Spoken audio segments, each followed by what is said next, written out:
Uber and Lyft. Joe currently uses multiple phones to efficiently drive for Uber and Lyft. But this can be a pain at times and very unsafe. That was until Joe found Maximo, the rideshare app that automates Uber and Lyft ride requests. Maximo will use the filters set by Joe, like time, distance, and passenger rating, to determine which rides are best suited for Joe. When a ride request comes in, Joe doesn't need to worry. Maximo will automatically accept the ride request that matches his filters, and then turn off the app that isn't currently on a ride. Once Joe finishes the ride, Maximo will turn everything back on. This will allow Joe to focus more on his passengers and driving safe.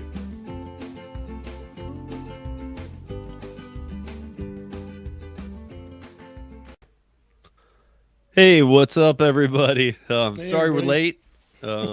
It really was a weird error. I've never had this error before because I sent Dana the link a few times, and he even compared. It was the same link. Made no sense, but I do want to welcome Dana Scott for coming back. I don't know if you guys caught him the last time. It was just about a month ago, I guess. Dana's he lives in Boston, and he is a part-time gig worker, but doing it pretty much since I started, about 2014, right? Yep, that's correct. Right around there. Yep. And he's done it all. I mean, he's done rideshare, he's done food delivery, he's done them all, but he also has a full-time job or is it part-time as well, as a driver's ed teacher? Yeah, it's part-time as driver's ed teacher as well. Okay, so he's a driver's ed teacher part-time. He's a gig worker. Even a part-time gig worker is really a full-time gig worker, so probably almost a full-time gig between worker. all the gigs, it's probably full-time. Yeah. Between all the gigs, it's full-time. But yeah, I mean, he's been listening to the podcast for a bit, and so him and I go back about the same distance and same kind of background, and I'm really glad that he's on this week. Thank you for joining me again. Thanks for having me. Yeah. And to anybody, before I give any shout-outs here, I'm using a different camera. I'm trying an app called Camo, so I can look at the screen, and I can also look at the chat. I don't know how this is going to work out. I'm going to have to replay it and see if I even like it, but we'll see. But let me shout out to whoever's here in the chat, and then we'll kind of touch on what's going on here a little bit, you guys. What's up, Lisa? What's up? What's up, Cody and Autumn? What's up, Dash or Pass? Accept or decline? What's up, Faith? What's up, Bud Soda? What's up, Omer? Tommy? Bruce Turner, how are you? Thomas Mathis, how are you? Drone, what's up? All right. And a bunch of lurkers. So we got some people in here. All right. So this is pretty much probably how tonight's going to go. So if all these numbers drop off right now, I'm going to be upset, because we'll keep it pretty contained into what you guys need to know. But Dana doing this in Boston since 2014, basically I've been in Denver since then, doing it only here. He's got a real pulse on what's going on there, and a lot of things changed, and things are changing in other states too. And we got a few things to go through about all these changes, because they're actually, for those of you that sometimes hear the podcast and think, well, I don't need to worry about that, that's not going to affect me yet. But it's really affecting a lot of states, and it's affecting a lot of stuff right now. And I guess the best place to start is where you are, Dana, and what happened. I wish I knew. Well, I know. 2 weeks ago, the state's highest court threw out the ballot question that we were going to be having in November. That the Attorney General already okayed to be on the ballot. Yeah, but I think she was hoping that it was going to get thrown out so that she can continue with her lawsuit against Uber and Lyft. Who, the Attorney General? Yeah, she's suing Uber and Lyft. Okay. So this even gets more complicated. She was the one that okayed their ballot approval to go for it. Yes, she did. That was after she had already sued them, and then she was going to wait for all the courts to settle the ballot question, whether it could be on the ballot or not, and then the High Court decided to throw it out. So there's no ballot question now. So now it's all on the legislature and Maura Healey, our Attorney General, who is suing the Uber and Lyft right now.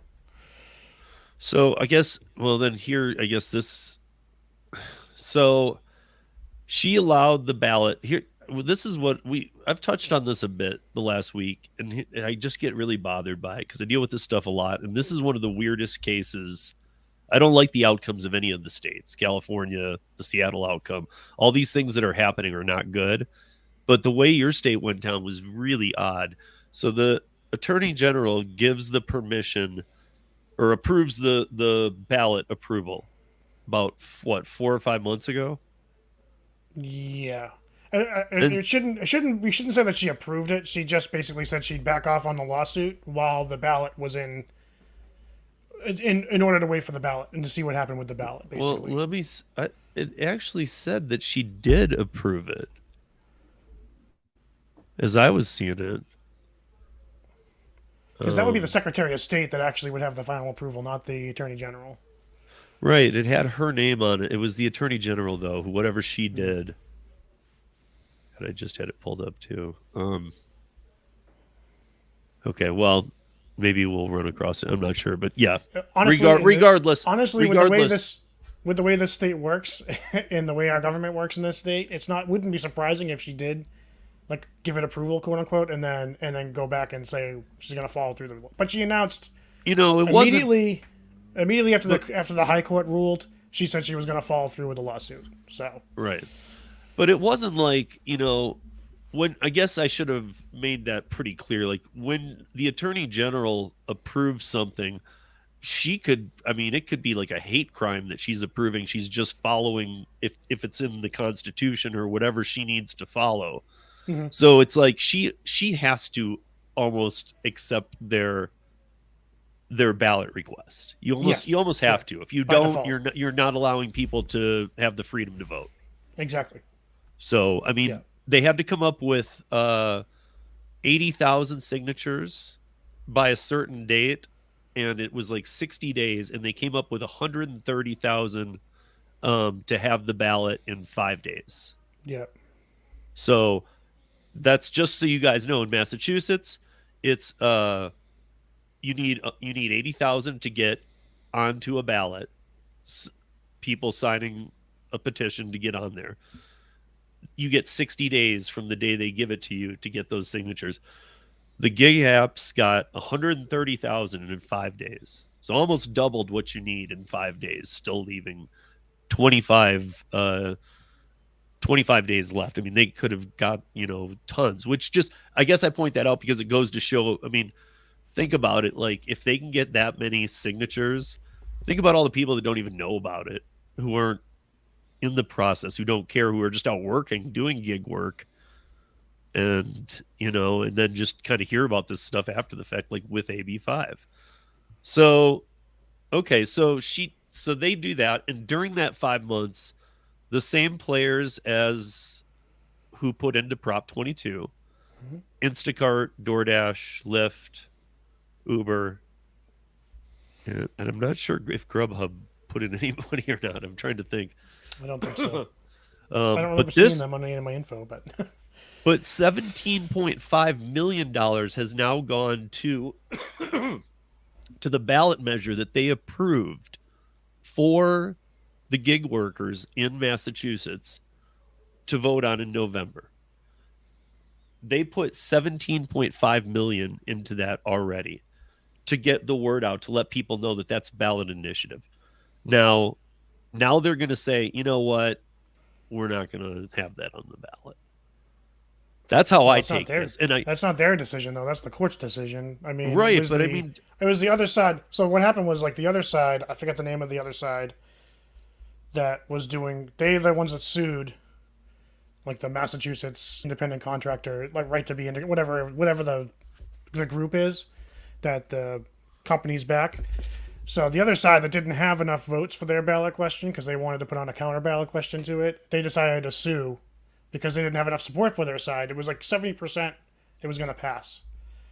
And we basically have our own version of Prop 22 here.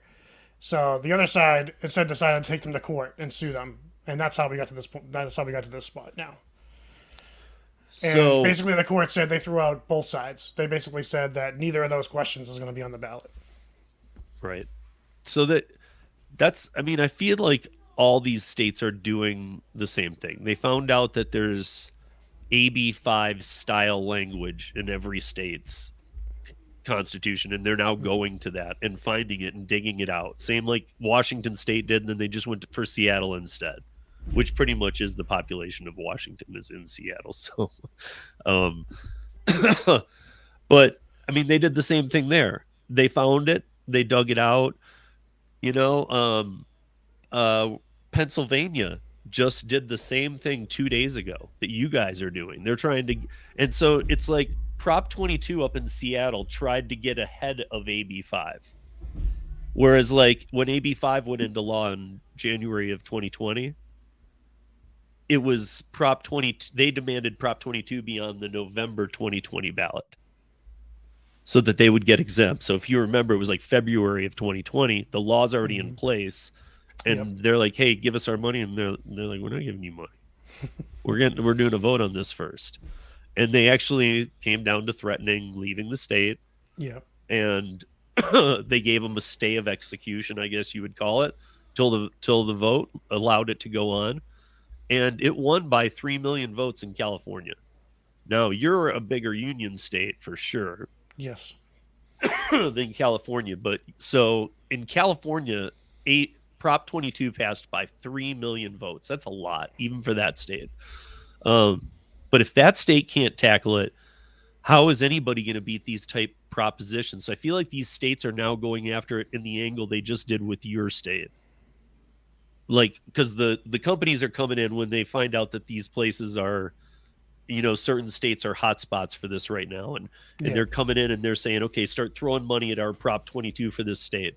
And I feel like what just happened in your state was an example of, no, there's not going to be any of that here. Yeah. Yeah, we'll try and get through the bureaucracy of it all too. So, I mean, it really all in the end either way sucks because Prop 22 is unsustainable, and the rest of the workers in this country are subsidizing California right now. And how many states could it take before that?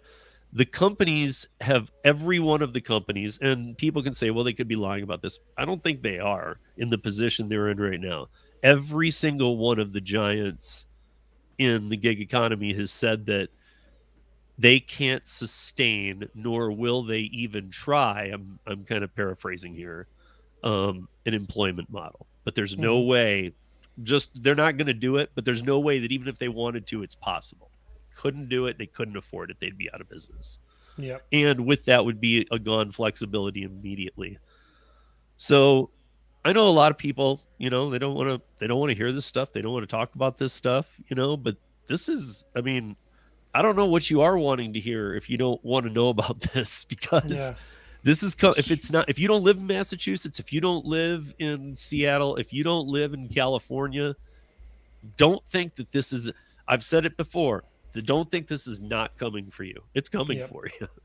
I mean, there might be some states, you know, that clearly are not going to participate in this crap. Yeah. You know, I'm sure that they'll align with the right to work states. But here's my problem with all this is that if too many states do this type thing, first of all, it becomes even more unsustainable for these apps that we all like the flexibility to be able to turn on, turn off, work when we want. So are there times you don't earn as much or whatever? Sure. But do we all say the most important part is that I can turn it on, turn it off whenever and earn some money? Yeah. And the more you do it, the more you learn how to, this app I can't earn nothing. This app I can earn on these days. Like you and I, we know right now, if we had to turn on an app right now, I bet you know which, if I said out of your arsenal, you can only use one. Yep. You know, you would know which one on a which one and where to go on a Monday that is. Yeah. Yeah. Which one and what area to go to. Yeah. Yeah. And I mean, you might think, gosh, this is not a good time to be working, or maybe it is, but like, even if it wasn't, you'd still know which app to go to. Yep. That's how these work. If you start picking away at that, I don't know what you have left, because the companies can't survive, nor would anybody want to be part of this. I mean, this isn't even a small percentage. So we say that 85%, it used to be, I need to see if there's an update on this, because it used to be 20 hours or less. 85% of gig workers work 20 hours or less, but I've seen it written up as like 12 or 13 hours.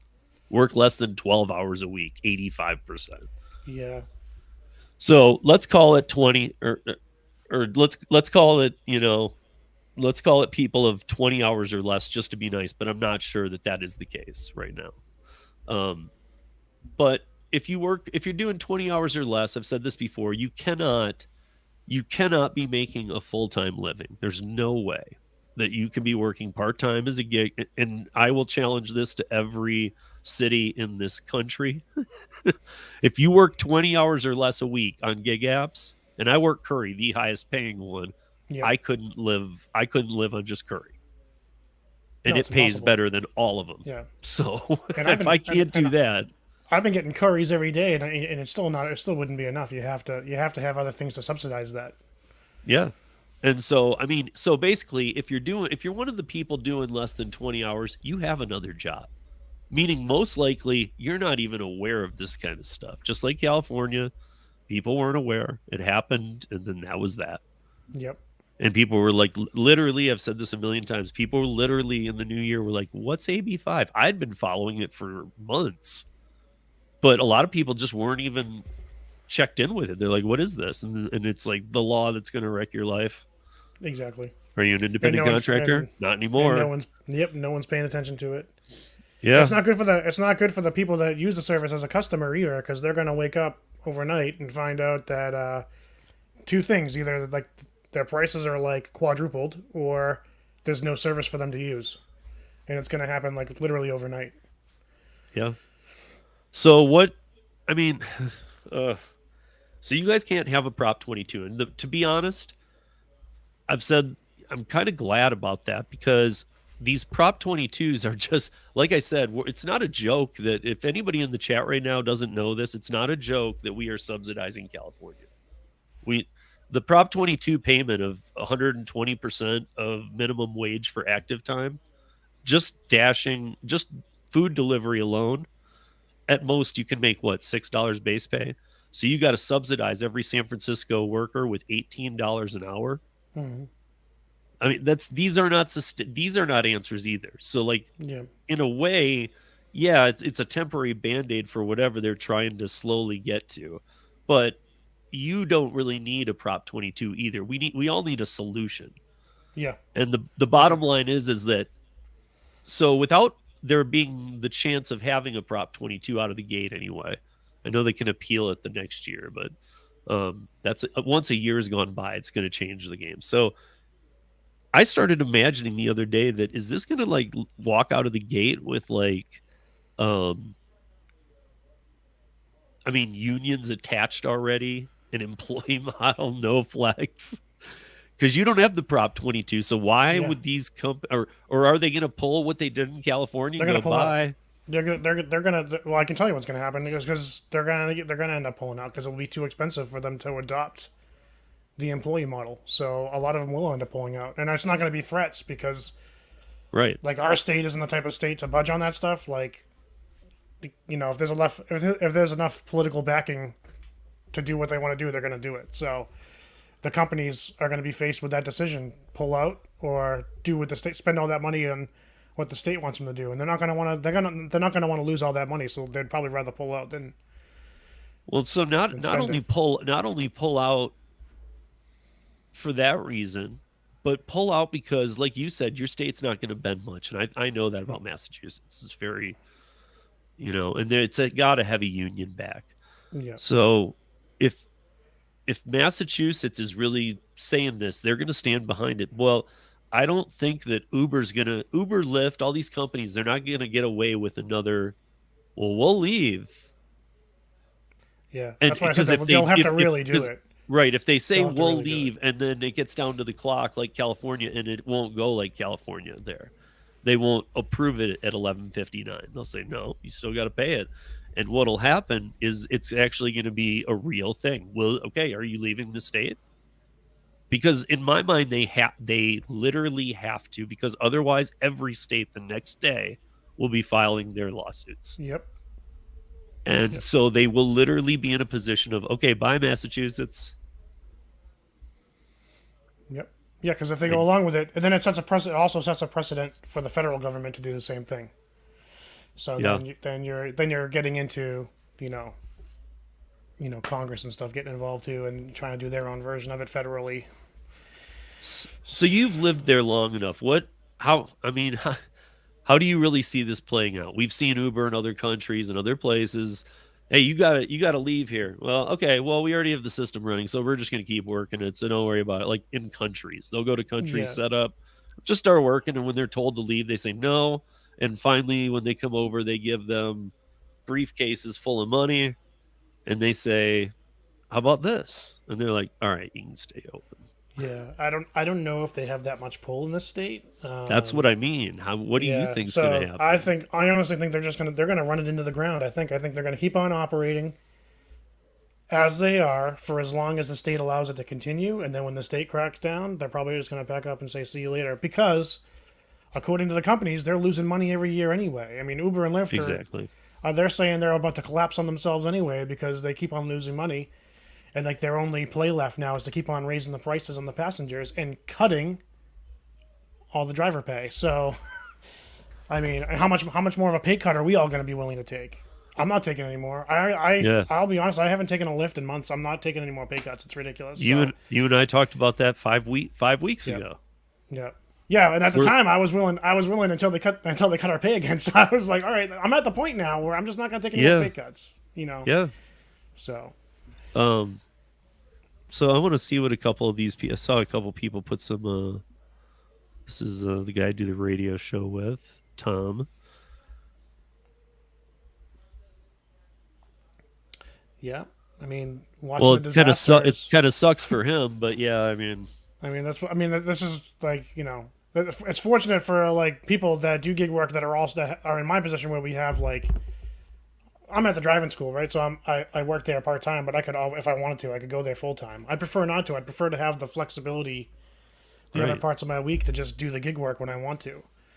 And if I'm at the driving school full time, I don't have that flexibility anymore. So Okay, so yeah, before I look at any more comments, so I want to ask you this. Are they going to try and instantly adopt an ABC test, or are they going to allow it's not the Barella, but whatever the one is that they currently use, um we have our own model for determining what an independent contractor is. And the attorney general claims that they're not following that model. That's what she's suing them over. Uh, I think it's kind of a gray area, and they could be following it if you read the Massachusetts general laws. But I'm not a lawyer either, so. But there's no right now in the state. This for us this is a big issue, and it's really important to the gig workers. Right now, the state's getting money from like the casinos and a lot of other things that they're getting ready to vote on over the next couple months because right now the big thing for the government is voting on sports betting and stuff like that. So actual everyday things for us that's important like this, the people, our representatives and our senators in the state government, they don't really care about this. They're not even thinking about this. So as far as like right. what they're going to do in the immediate future, nothing basically. They're not going to do anything. That's why I said I think the companies are just going to keep on operating as they are and as they have been for as long as the state lets them until the state finally says, all right, now you have to follow these rules. And I think what they're waiting for is to see what happens with the lawsuit that the attorney general is filing, because if she wins that lawsuit, that gives them the precedent to say, okay, you now have to make these people employees or you have to leave. Right. So yeah, I mean, Marissa, we just if you missed it, we just were talking about this. That no, I mean, I don't think so, and he lives there, and he doesn't think so. That they won't pull what California did. That they're not going to wait till 11:59. Go, that's fine. Just break the law. It's cool. Yeah, they're not going to do that. Yeah, and they They'll, don't. they'll And, they will push it off. They're not going to settle it immediately. So I mean, but right, that's still not good enough. Like we want to know. We need to know. This is like a lot of our livelihood. We need to know what's gonna happen with this because we need to plan for the long term. So they're not gonna cave, but they're not gonna decide on one way or another immediately either. They're gonna take their time for the slow wheels of justice as far as like the attorney general's lawsuit goes. Yeah. I think it's going to be an eye opener too to the people who I've actually explained it this way, that people when like your state was like flown out to California to go, let's look at how AB5's doing. Take your little arsenal of politicians, you get out there and it's almost like observing, like in like a zoo or something. Like, see, look how Well, good they're paid. Look how, you know what I mean? It's like they're just yeah. being overpaid by these, Well, I don't know if you stimulus. remember, but they did the same. Our like government officials did the same thing with the marijuana vote. They flew out to Colorado to see how they were doing the legal marijuana, and that's how they based the state. Just kind of like bases. The only thing that we were like the forerunners on was like gay marriage, but as far as everything else, like we take our cues from the other like liberal states or whatever, and they fly Yeah. out and they see what they're doing. They say, okay, we're going to do that. So Yeah. they saw what California was doing. Like, okay, we're going to do that. We're going to try to do that here. Right, but the It's funny just thing is look at the model. It doesn't work. I mean, how many? yeah, It's just baffling to me that nobody on that plane or with that group is like. I know that everybody's taught to shut up and just kind of go along with things, but Yep. but to be honest, like, how can somebody be like, did anybody see the fact that it didn't work at all and it's losing money, hemorrhaging money by the hour? I think when they do that stuff, though, they don't see the full side of the story either. They only see whatever whatever the purpose is of the trip. If the whole reason for the trip was like someone wants to regulate, say, Uber and Lyft, and they want to say to the politicians in the state, you guys really need to regulate Uber and Lyft. Look what they're doing over there. We'll show you what they're doing over there. They're not going to show all the bad effects of it. They're only going to show how, like, oh, look at all the positive things it did for the state. They're not going to show all the nightmare stuff that happened, even though that could be way more overwhelming. They want their agenda to get forced through, so they're going to show, the polished turd, so to speak, and not show everything else. Yeah. So why so why is these laws so upsetting to people? Is it because you won't be able to do what you want when you want? And if so, what did people do prior to? Yeah, I mean, see, but prior to gig work, I was an independent contractor, Roy. So, like, for myself, I did it for the laser company. I did it for computers. I did it for many things. And to be able to do all the things I do, I had to be an independent contractor. So when you say, like, what did people do prior to gig work? They were independent contractors like me. Yeah, or me. And I was yeah, a I was a mobile Dana. DJ. Yeah. I DJ'd weddings and stuff like that. The gig work filled the void of when people started moving away from the type of work I was doing with DJing. The gig work filled that gap. So Yeah. Or just the gig economy's taken over a lot of things too. But yeah, I mean, I guess my thing is what did I do prior to it? Full-time traditional gig work. And then that came around, which gave me, wow, I can earn some money while I'm in between gigs at home. Yeah. So if I went and did shows for laser production on the road for 8 weeks and I came back for 4 or 5 weeks, for those 4 or 5 weeks, I could work full time. Yep. I mean, tell me a job, tell me one job, and I wouldn't even want it anybody. Tell me one job that would allow me to, with 3 week notice, 2 week notice, say, hey, I need 8 weeks off. And then I'll be back and I can work 5 weeks, but then I might be taking another 8 weeks off. I mean, this is what independent contractorship is being able to, I don't know, lost him. Is being able to, well, let me keep going through these. Hopefully he'll be back. Don't know what happened. Yeah. Yeah. Okay. I don't have. Can sound. you not hear?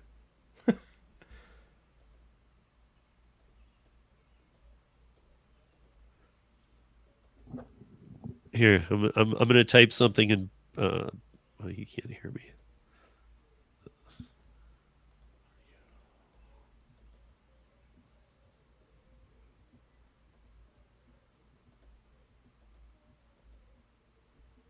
Okay. You got it? I got it. Okay. My stream just cut out and then everything cut out. Okay, but I got audio now. All right. Sorry, everybody. No worries here. So, um, okay, so yeah, so that, and then even with all the complaints, I gotta just see some of these because some of these were coming in.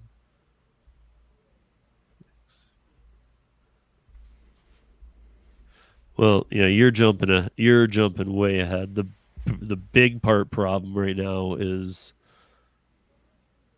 okay.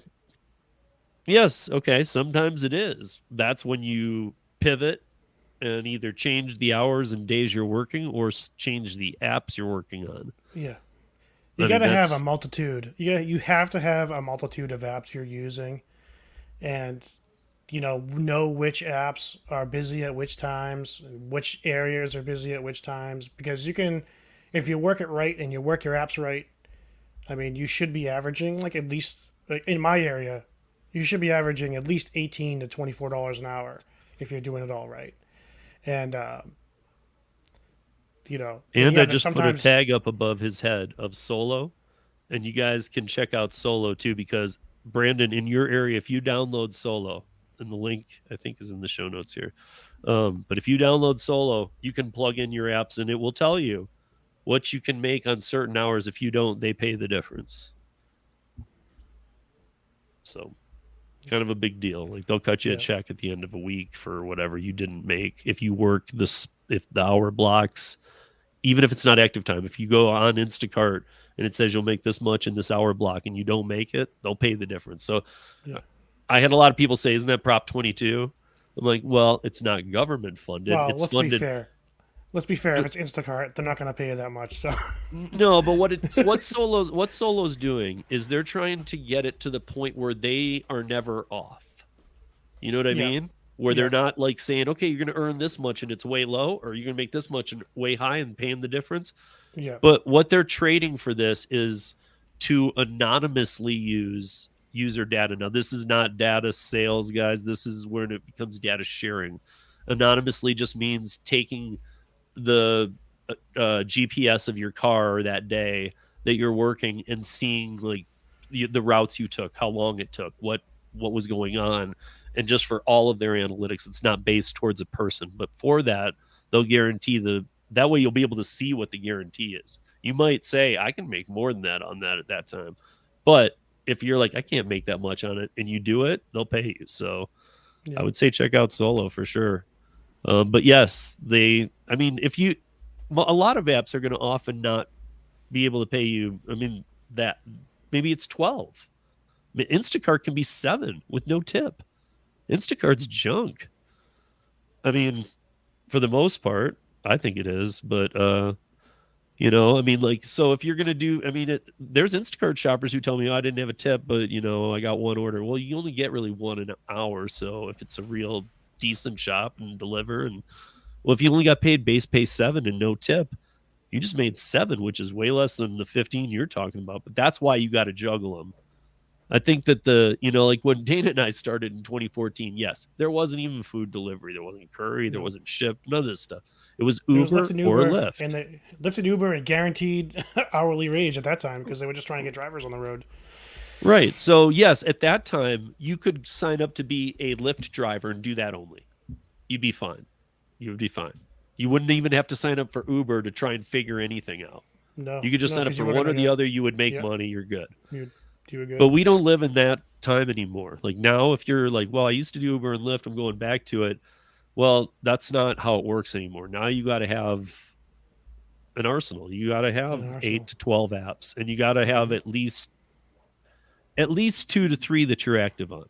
Like I can say I've gotten a little bit, I hate to say lazy, but in terms of curry's gotten so good for me, and I have a few reasons for this, that I do make whole days out of curry now. And Ship used to be the one that I was primarying since about December and using a couple other apps in the background. Now it's like Ship's my background app, Curry's my foreground app, and I don't really have a third one. I mean, I'm signed into a bunch, but I've gotten off my beat with them kind of completely. You know what I mean? Like I've become too reliant on Curry. And we all know that the rug can be pulled out at any time. However, I've learned to read the gig economy some. Curry is in a good position right now for me to keep working that one. It's construction needs, they need it. And I think what's happened, why Dana, I don't know what, I forget what car you drive. A Prius. Okay, so a Prius, perfect example. He's doing Curry, he's got a Prius. I think the reason that we're getting even more, summers, you always get more in Curry, but even more than that is because people with the bigger trucks, cargo vans and such, aren't going to go out with these gas prices and do Curry runs. And so they're like going, okay, will it fit in this car? Where normally they would do the round robin and go, yeah, Dana wanted that, but we got a truck that'll do it too. Let's take the truck because it looks more professional when they show up. I've yet to get a Curry that they've had to like jam too much. I mean, I've had some big like paint orders and stuff like that in the car, but the Curries I've gotten have been fairly small and long distances from time to time. But yeah, some of the trips I've done, I wouldn't want to take like a Sprinter van or something like that. The gas would be way too much.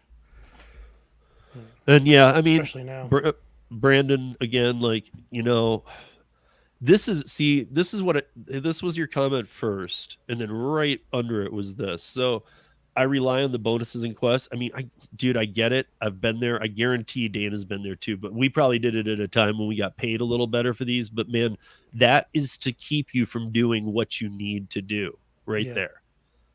The bonuses and quests are just games. Yes, do they equal money? Yes, but what do? They make it so you can't go work the profitable apps. Because you're shooting for this quest. Yeah, and they'll keep you on, and they'll delay you making that quest. The algorithm will, I don't care what they say, the algorithm will determine how close you are to that quest and keep you from getting that, like, that last delivery you need or that last ride you need. And they'll push it out another hour just to make sure you stay on, so they have that extra car on the road. Right. Where what I'm thinking is, I'm not saying don't do it. Use the rideshare apps when they are super profitable to you, but use the delivery apps if you're only making 15 an hour and you're just kind of doing it to make your bonus or a quest. I would say switch over to Shipt or Amazon or Spark or Amazon Flex or any of the DoorDash, Uber Eats, Grubhub, whatever other things you might do. But I mean, all of these can earn you better probably in the times you're earning that 15 on. If you're earning 15 on rideshare, I would turn rideshare off because at the gas prices and the way they are, that's not it. First of all, to have to put it into hourly like that and you're under 20. Mine is about 30 when I'm doing rideshare, which is probably why you don't see me doing rideshare. Yeah. Because that's not really a doable thing anymore. It was during the pandemic when all the drivers were off the road, but it's not really anymore. Yeah, I mean, even since, I hate to say this, even since 2014, it always has been. I think you and I talked about this before. Like, yes, in 2016, did it become harder? Yes. In 2017, did it become harder? This is all pre-pandemic. But what did I do? Okay, I took a Tuesday where I used to jam and tried to work it later. It still didn't work. So maybe I had to make it so that I added 2 hours to my Thursday and 2 hours to my Saturday. Like I was always having to pivot even as they started decreasing the pay, but it was still doable to pull the whatever I needed. You just had to be willing. I don't know if every gig worker is willing to do what's needed, I guess is what I'm saying. Sometimes you got to pivot. You got to change your schedule. You got to, and I mean, if you're like, well, I can't, well, that's why we have a flex time job is because you're supposed to be able to. Yep. So, I mean, at that point, if you're getting down near 15 an hour and this is full time for you, and I'm just being honest, and you're not on other apps or won't work other apps for whatever reason, I would honestly say maybe, and it's just, I'm not telling you what to do, but maybe look into a part-time job that you're interested in and do this part-time, at least for a while, because if the rug gets yanked out from under rideshare, what do? I mean, you don't, that's why I would say, even if you don't want to do them on board, we used to say, wait, on board to one app at a time, keep it cool. I don't say that anymore. On board to everything right now before they say they don't take on boards anymore. Yep. So Yeah, especially because a lot of the apps they pause it for so long too, and you get waitlisted, and in Massachusetts, if you get waitlisted, you're gonna by the time you would finally come up on the list, there'll be no more gig work here. So yeah. Hey, Mary, how are you? They're not far from you. That's Lou and Mary. I don't know if you've ever heard of them. They're the Long Island Dash Experience. oh yeah. Okay, so so somebody from your neck of the woods, Mary. This is he's from Boston, so Northeast. Northeast. Still going through these. Okay, so I always have to read Roy's, and I didn't even read it first, but I saw Crybaby, and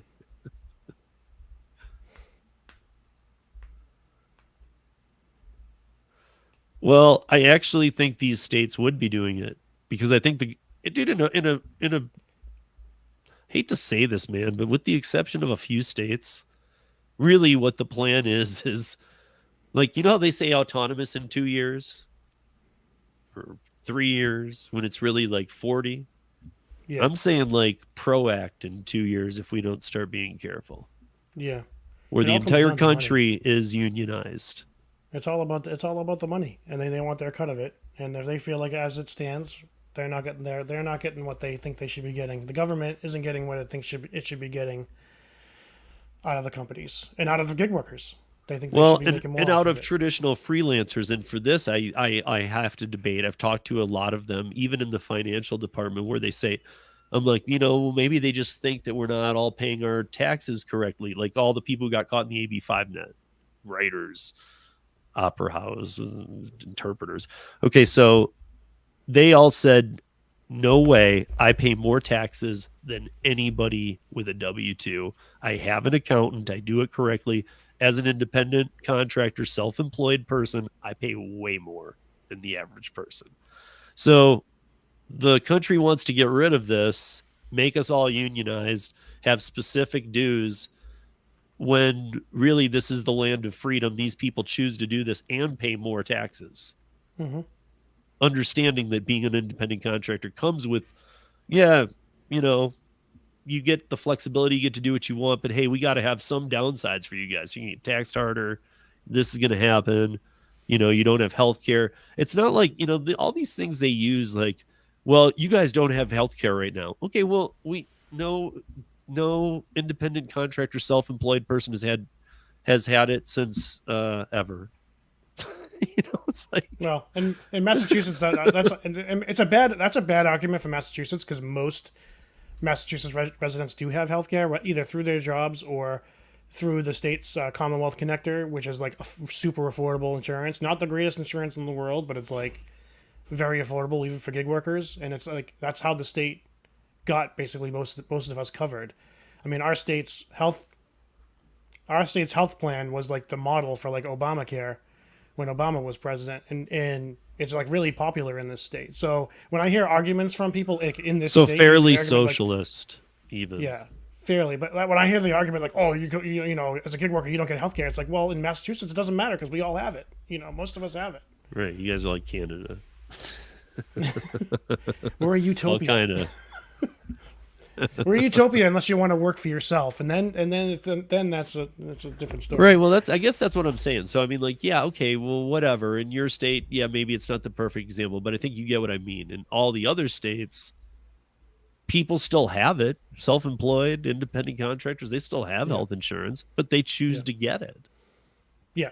But they also chose to be an independent contractor knowing I won't have health care. It's not like they went into the doctor one day and they said, show me your medical card. And they went to reach for their wallet. And they're like, I don't even think I have one. Like, people aren't that much of an idiot. Well, some people are, but it's like not everybody's that big of an idiot. I mean, come on, dude. What's up, Flex? What's up, Dashing Grandpa? Yeah, okay, so part-time workers don't get health care. Yeah, true enough. In Massachusetts, it's an option because, like I said, we have the Commonwealth Connector, which is like super affordable insurance, or free for even like the lower income people. So, Canada.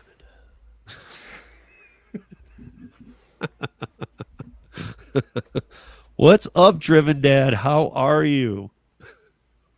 What's up, Tony?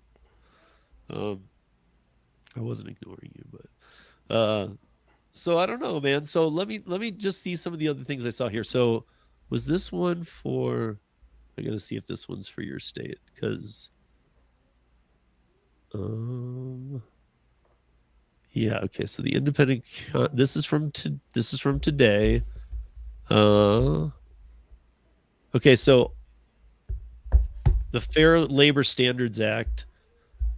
Is this the one on you? This might be the one where I had the Attorney General on. No, maybe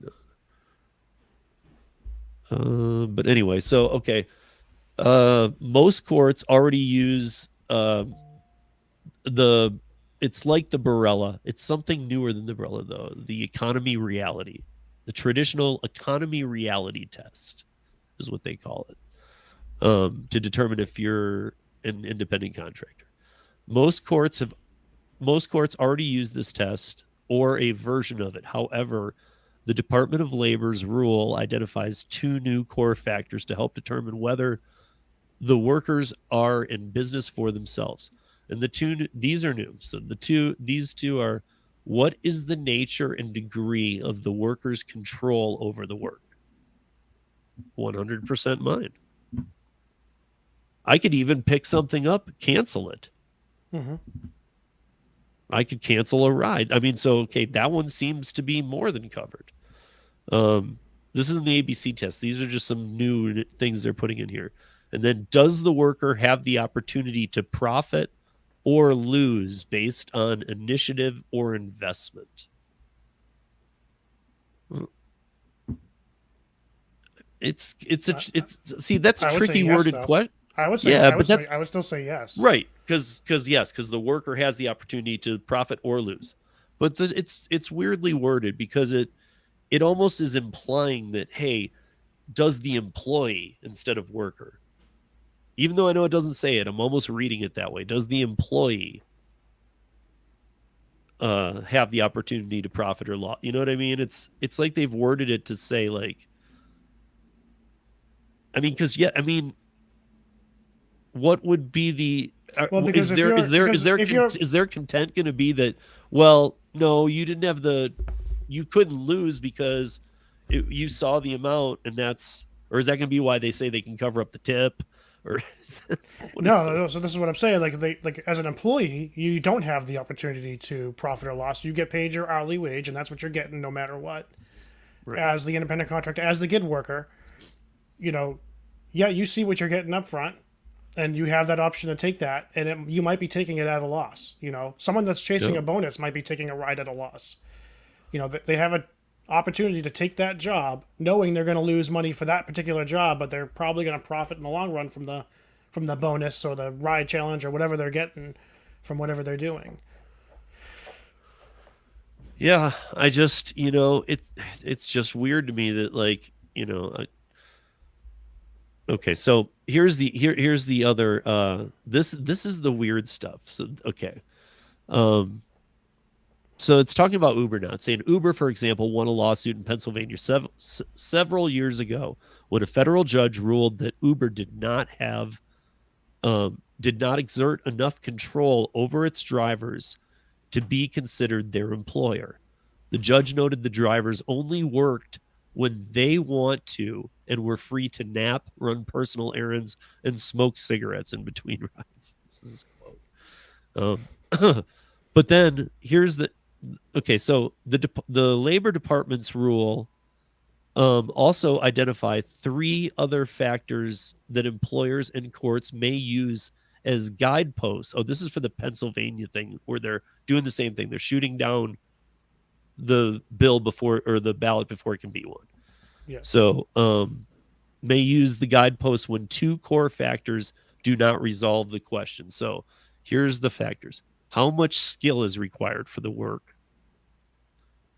How permanent is the working relationship between the worker and the person paying for the work? And is the work part of an integrated unit of production?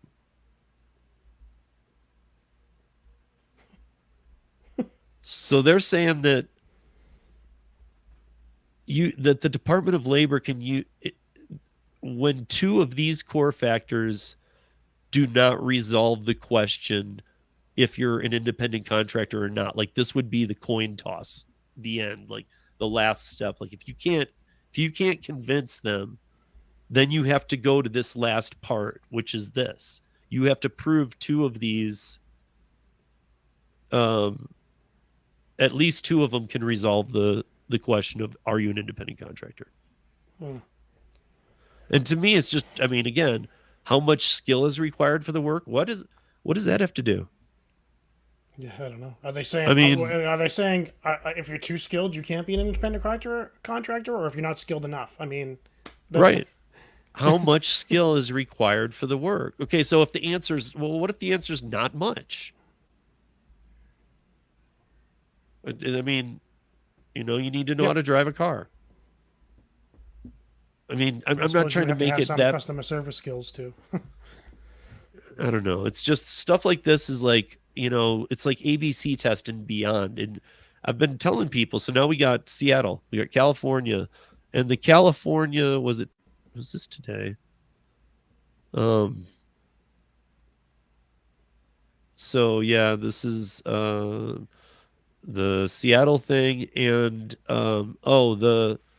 the California Constitution today. Oh yeah, today. Today the California Constitution finally or California Court Supreme Court finally rejected the repeal AB5. And I mean this they didn't even talk about gig workers. This was for writers, interpreters, musicians, all the people who didn't get carve-outs were told today that AB5 will remain in place and screw all of you guys. So, pretty hardcore blow.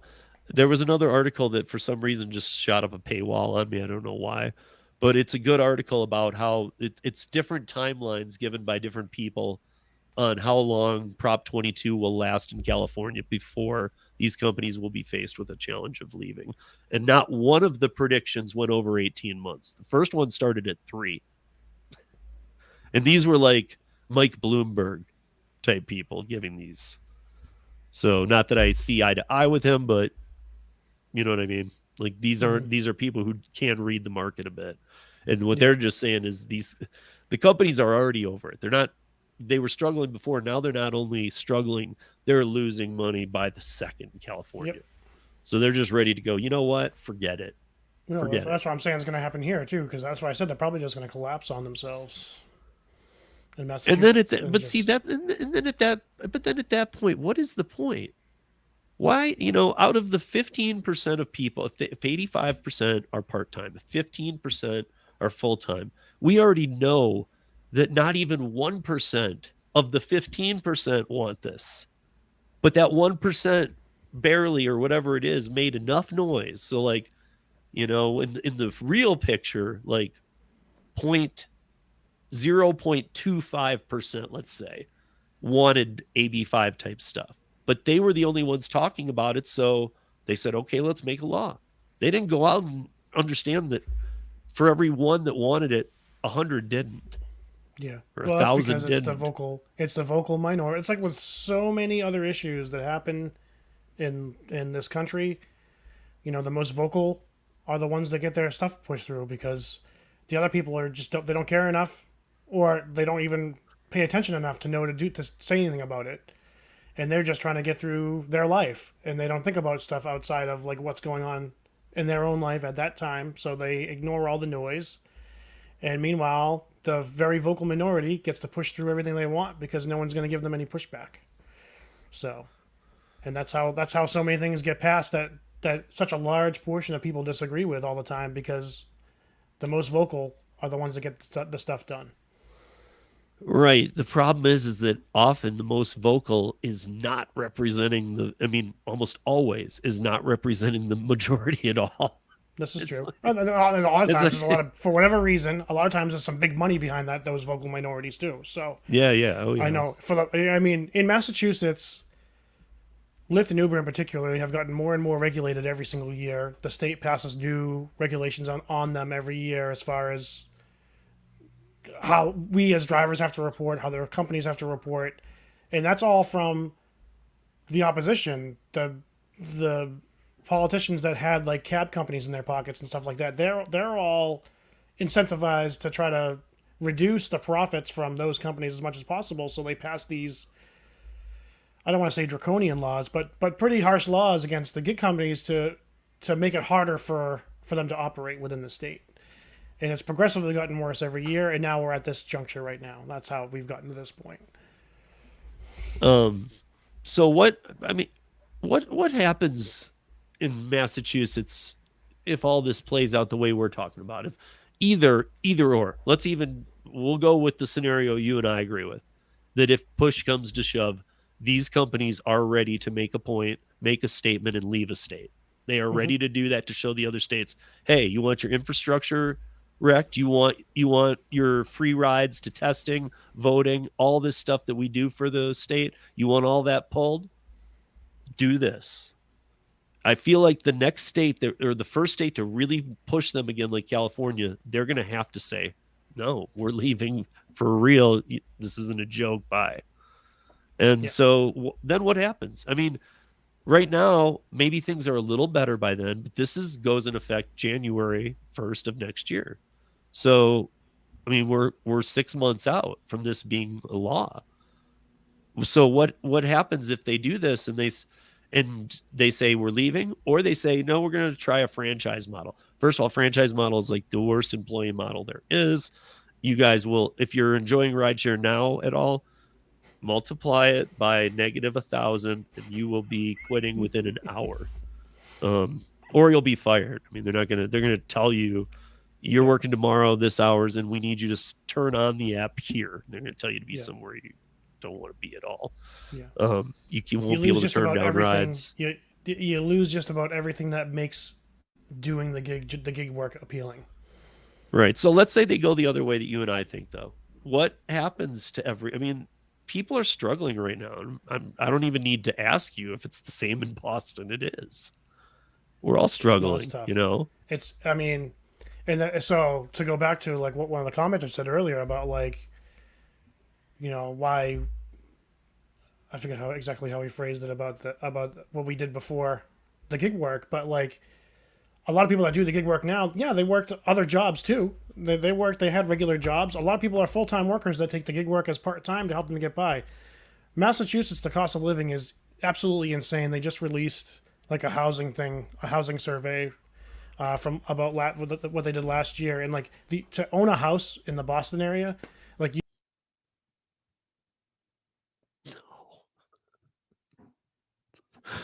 Oh my gosh. He'll be back.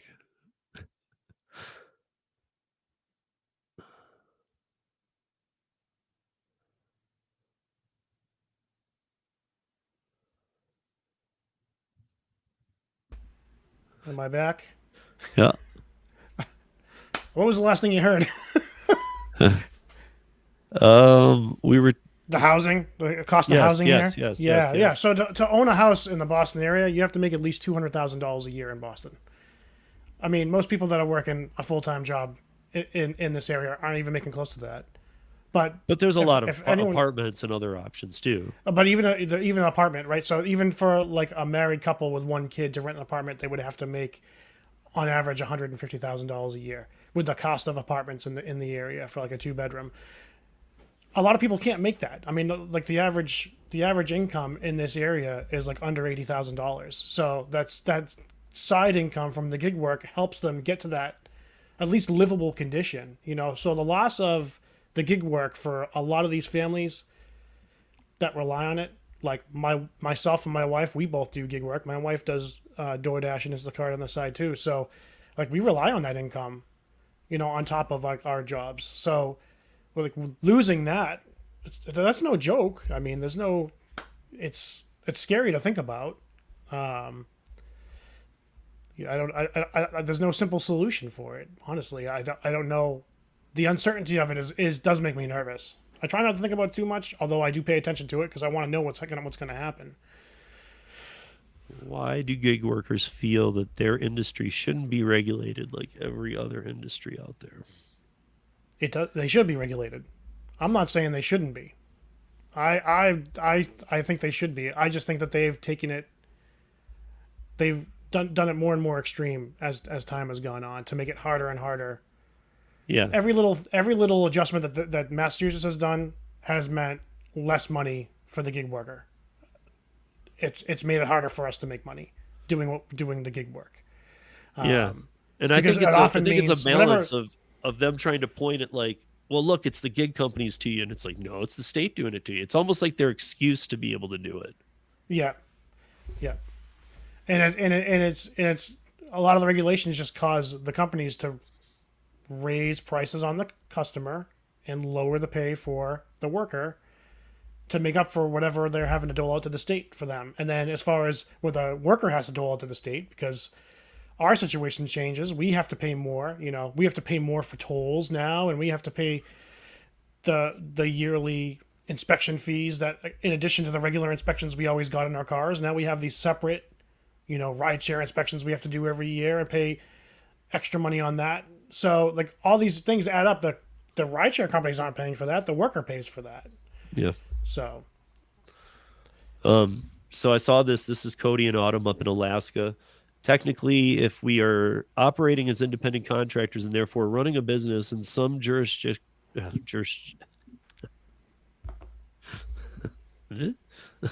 we should likely have business licenses and business liability insurance. I've been through this with a couple people before. I mean, it saved nobody during AB5. You could have an S Corp, an LLC, any of that. It really didn't do anything. And I remember a bunch of years back, I'm talking like 2016, like people were starting to wonder around the exit of Travis, like, do we need to be an LLC I don't think there's ever been any kind of proof to that being a thing that No, because in most cases, would help as an independent contractor, any business I've run, aside from like the gig work, any of like my entertainment business or whatever, I was just a sole proprietor, and that's how I filed my taxes every year, was as a sole proprietor. I didn't need a business license. Right. I just registered with the government as a sole proprietor every time I did, and you do the same thing with the gig work. As far as like your insurance and stuff, you should do commercially separately, but you don't need a business license for that. I mean, that you're using your car for a business, you should have a commercial grade insurance for yourself. But as far as the tax law and stuff, you can get away with being a sole proprietor. There's nothing illegal about doing that. Right. So here's Mary talking about Long Island. So I got to ask, I mean, when you say 200,000, I know Long Island's out of control too, where they are, but anything New York is, right, Mary? I mean, anything that touches New York is. But honestly, how much different is that than it was 5 years ago? Because even here, man, you can't live in Denver without kind of being near those numbers. Yeah, it was. What did the survey say? They looked at the trend over the past 30 years, and it's like, it's almost over the past 30 years. So from like 2000, from 1992 on, 1991 was when the survey like started, and then it did like 10-year increments. So like 10 years ago was like the last benchmark, and 10 years ago it was like 130,000. So in 10 years, like Wow. the average income needed went up by $70,000 in 10 years. Wow. So. Yeah, and those and they're saying, and they listed all these excuses for why Massachusetts is like so ridiculous with it, saying that there's not enough houses, there wasn't enough construction of houses, which is kind of ridiculous because anytime I ever drive around, especially in the city, like there's always new construction of like apartments and stuff like that. But and then they're saying that for whatever reason during the pandemic, the demand went super high and people were super willing to pay like way over asking price on houses and condos, and it just put us to where we are now, I guess. But it's making this huge bubble as far as it's another huge bubble situation, housing bubble that's happening, because I don't know where these people are getting this money to pay like, $600,000 on a $400,000 house. I mean, where's that extra $200,000 coming from? And Right. how are they going to pay that mortgage if they're only making, you know, $100,000 a year? There's not that many people that are making $200,000 a year. That's just not. You know, It's not that common.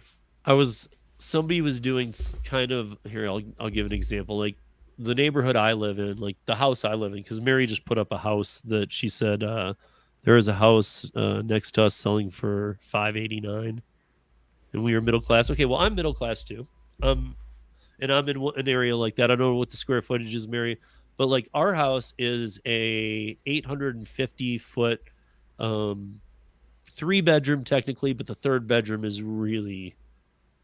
I have a hard time calling it a bedroom. It's not that big. But in a small backyard, we're about 6 miles from downtown. I mean, we are downtown, but from the capital kind of thing. And like 10 years ago, or like at the other benchmark you were talking about, you could have picked this house up for $300,000. Now you can sell this house for 500 plus 10 years later. So Yeah. I see people doing this like, dude, we're getting this $700,000 house. And I'm like, oh, sweet, dude, how are you doing that? And they're like, because that's what our house is worth now. So it's like really what they're doing is just trading this exuberated value of these houses Yeah. to go live in another. I think things are wrongly priced. I actually happen to, and people can say I'm wrong, I actually happen to, not just for California, but I happen to think there's another housing market crash coming that's going to make the Well, that's other what I one was saying. look. There's a huge bubble because I don't know where these people are coming up with this money to pay for it. Because I just don't see how. I don't know how people can afford this. I don't know how people can afford to pay, $5,000 a month mortgages when they're not even making that a month on their income. So it baffles me how people think they're going to pay for this in the long term. So what's going to happen is a lot of these mortgages are going to get defaulted again. You're going to see a lot more foreclosures, and you're going to see another burst happen again. I think that's because the prices are just out of control. But it makes everything else go up. It makes all the rents go up because now the landlords are charging more rent to make up for the mortgage they have to pay. I have to say this because Omer, I'm just not 100% sure you're correct on this, but I'm not saying you're wrong. But I don't, and I'm only relating it to the bankruptcy portion. If you have an LLC, I don't think you're very protected in a bankruptcy because they'll come after everything. Yeah. If you're declaring bankruptcy, dude, they want to make sure you have nothing, right? Like, they're not gonna, like, this is mine before what I did over there. So like, I guess my point there, and I want to go back up just a little bit about people were asking about the LLCs, like LLC shields the business. Isn't it just for tax purposes? Well, to me, an LLC is worth it. Like if you are, I mean, to me, it's more worth it for the articles of incorporation. If you know what that is, you guys, like where you actually disclose what your business is, it's kind of defined. And then you make sure you're in it helps you with the city to make sure you're not screwing around with your taxes either, because they will and it's not much to ever do it, but you have to have a good reason to do it. I mean, if you're doing gig work, I don't think you need to go out and look into LLCs. Again, I shouldn't be giving this kind of advice, but yeah. I am. I'm at least giving you my opinion. I wouldn't do it if I was just doing gig work. I wouldn't waste the time. I mean, if you're thinking about if it's for tax purposes, I mean, and you were worried about what the IRS would do, I mean, I can tell you that I was audited after like the 2016 year when most of my income was from gig work that year, and they ended up sending me a check because I way overpaid. So, I mean, it didn't have any bearing on like me getting in trouble or anything for being a sole proprietor, filing as an individual sole proprietor. So, right. I mean, and they didn't say you should be a limited liability corporation. They didn't say that to me. They looked at all the paperwork I submitted, and in the end, I got a check. So, yeah. So, actually, speaking of that, on your channel, which, by the way, guys, in the show notes is his channel. You can find it. Make sure you check it out. He's been around for a while. He's got some content up there. You do some I don't want to say tax advice, but you have some In-depth how knowledge of the tax system. yeah, there you go. Because Yeah, I mean, I know you're not certified. I know you're not a CPA. I yeah, know you're not. yeah. I'm not like no. That's from like so when I got out of college, I was working at a radio station, and a lot of my knowledge of like how the IRS works comes from an article, well, a radio story I did on the IRS and the audit process and stuff. So that's how I learned a lot about how their system works, not just how they process taxes, but how the actual system itself works. So Yeah. I put a lot of videos up on my YouTube, talking to people about how they can find out certain things that maybe even IRS representatives might not be able to tell a person because they wouldn't know that side of what's going on. And from the people I've talked to in the past and interviewed, I learned a lot about different things that the IRS and processes that they go through. So I mean, do you know? My initial response to this is that no. This for like you, Lisa. I know you. I don't think that there would be any benefit at all to being in an LLC that's going to give you some tax. She lives in Syracuse, New York. She does gig work. I don't see any advantage to that no, at I don't all. think so. No. But I mean, if you started to do rideshare on your own, if you got your licensing all right and you started to do that, then you want to look into, I think maybe what you're thinking of is like an S corp, Lisa. Like an S corp does Yeah. have some shielding and stuff. If you were to like legitimately start up your own transportation business and say, Right. start your own company itself, separate from those, and then maybe you would want to get your LLC. But Wait, the LLC does not allow.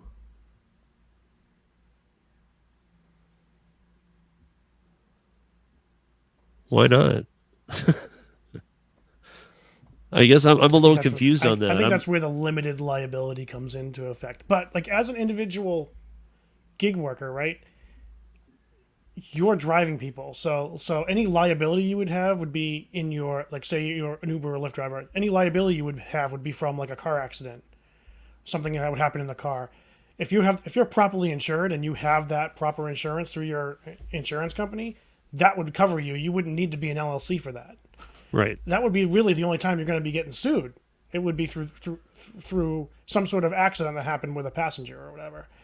I mean, I can't think of another area where someone would sue you in the line of gig work, other than some sort of accident that happened on the job. Well, maybe if you were doing even delivery and they could claim that you were trying to get to the delivery spot as quick as you could and you ran a light or something and plowed But somebody. once again, that would fall into that. If you were properly insured, that would fall into the insurance. You wouldn't need an LLC for that. Your insurance should be taking care of that. Right. Like a buckle though too. Like if you can do it through any insurance, but like buckle, how they got you during, you got to make sure you're covered during all the phases. Zero to 3, but then all of your personal time too, that you're just covered. Mm-hmm. That's what you need to make sure of. As long as like your insurance company, and they're like a reputable one, says that you are, and that's what the policy you have, you're good. But yeah, I mean, like, I don't know. I don't know if I'm trying to think of one. And I just can't off the top of my head, but I think there'd be such situations where an LLC might not protect you fully like that. But Yeah. again, I'm not trying to give a, so yeah. Okay. So here you go. So like me, I'm doing dumpling right now. Yes, I am going to start a business because I don't know what else I might take on other than, I mean, all you guys already know this. I'm already adding things and working with the CEO and founder of Dumpling, Joel, and having him allow some services that they don't really have on the platform. But since Dumpling doesn't give you customers, since you just pay a processing fee and you have to find all your own customers, this is true independent contractorship. Yes, from the get-go, no. Will I have an LLC? No. But could I? Very well, yes. Depends on what happens with it. So, but yeah, so I mean, that's it, guys. There's, Massachusetts is on the chopping block, and now it looks like it's happening, in January, and I guess we're just going to see how it plays out. Again, I'm pretty much right there with Dana. I think that everything he said is right. I think that what's going to happen is neither of these sides are going to back down. That's one thing that concerns me. The state of Massachusetts is going to follow through on this, because if they weren't, they wouldn't have treated that ballot the way they did. That was a statement on how they're going to stand here, I think. And absolutely, I mean, maybe like Grubhub stays around because the other ones leave, and they're like, well, whoa, we can make some money here now. Nobody's left. But I mean, like, for the most part, the giants, the big gig companies, my guess is they all walk on the same day. If it comes down to it, they will leave the state, and they have to make that very predominant, or else every state will fall immediately behind it. Mm-hmm. So this fight is going to have to happen. So I don't know. You know, I feel like I don't want to say it this way. I don't want to curse you, but I feel like some bad stuff's coming in January. But I feel like also you won't see it till like April, because they're going to keep operating. They're going to get letters saying, "Hey, stop." They're going to be like, "No, haven't you seen our track record? We don't stop. Yeah. We just keep That's going." why I said they're going to run. They're just going to keep on running into the ground as long as they're allowed to, until they're actually forced to. They'll keep on going. But yeah, it's imminent. It's gonna crash at some point. Yeah. But then here's the other question: are they, though? Because they're kind of like, okay, Seattle, okay, California, we'll pay this Prop 22. See, to me, this is a weird thing too. I guess this is like kind of a closing point here. Is that it is weird to me that Prop 22 is what the gig companies thought of, because it seemed, I mean, it's just, hey, let's lose 10 times the amount of money we're losing. Yeah, write it up. Okay. I mean, the solution of Prop 22 and saying that the gig companies won, I don't see how that's a win. Obviously, it must be in some respect, but barely. And I think it was the way forward that they saw that they could operate while losing the least amount of money and stay in business. Yeah. Right. That's the only thing I can think of. That's the only reason I can think of why they would consider that a win. Right, but and we're talking about California, a heavily populated state. I mean, has a GDP of small countries. And so, you know, it's, I mean, this is the test one. 3 million people said, no, dude, we don't want that junk, even if they weren't independent. They decided, no, Prop 22 needs to stay. And, we need it. And then when it came, I'm looking at it every time I look at it, I'm like, dude, what are you guys gaining by this? Like, it might be time to just pack it up. I mean, maybe that's the show point that they need to show Massachusetts. Okay, isn't even working here, so we're just going to leave. So when you do it, we'll just stop operations that day. I don't know. I don't know what else can happen now, because this is now a law, and they've said that they're not going to allow the counter action to protect gig workers for flexible work to even be on the ballot. So now, at least for a year, when January hits, according to the state of Massachusetts, you can't have a flexible gig job anymore. Yep. So, to me, this is the beginning of bad things, and it needs to be stopped. You know, it does. And governments, it will be a domino effect. It's going to be a domino effect of other states to follow. So yeah, and you guys are a big, you're a union state, but you're a big voting state too. Like, your people care to vote, and I'm surprised that they're not more up in arms about, hey, why are you taking that ballot away that you've been spending $17 million on? Like I said, with what's going on in the state right now, like, the gig work is not on the forefront of people's minds. Like, the big hot button issue right now for a lot of people is like the gambling in the state, betting on sports, because we're like the only state in New England right now where you can't bet on sports, and like, so they're trying to catch up with that. There's, they're concerned about what just happened with the Supreme Court with abortion, so now they're focused on shoring up, women's rights in the state. Gig work is like the last thing on the common citizen's mind right now in this state. So the whole. Like, when that happened 2 weeks ago, and they just threw out the ballot question, nobody even noticed. There was like two news articles on it in like the local paper, and nothing like on the TV news. Like no one even noticed. No one batted an eye at it because no one cares enough about it. Yeah. Other than the gig workers that pay attention, the gig workers that pay Yeah. attention.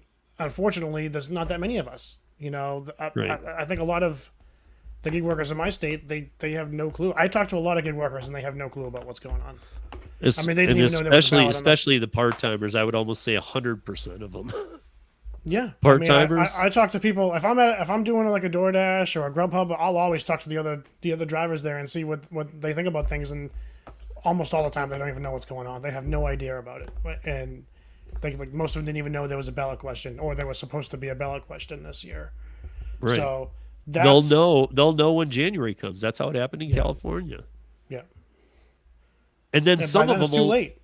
It's Yeah, too late I mean, at that point, and this is why it's important. I know everyone hates politics and stuff like that, but at some point you have to pay attention to this stuff and make your voice heard. Otherwise, that very vocal minority is going to get what they want, and you're going to get screwed in the process. And that's I always say on this podcast that I don't like to get political here, but I've found myself having to say things like, look, I'm not going to get political here, meaning I'm not going to tell you I'm an independent voter. I'm not going to tell you anything about my voting or whatnot, but there's just some things right now that need to be talked about that if people say that's political, watch it. I'm not talking about it in that way. Like, if that makes any sense. I'm not trying to get a political conversation going ever. If I'm ever bringing up points, but like Dana just said, there's some things that you guys need to know about, and it sounds political. Because it is political. Yeah. But it's not like it's saying like, hey, I'm to the right, I'm to the left, I'm in the center. It's none of that. This isn't even a left or right thing. This is this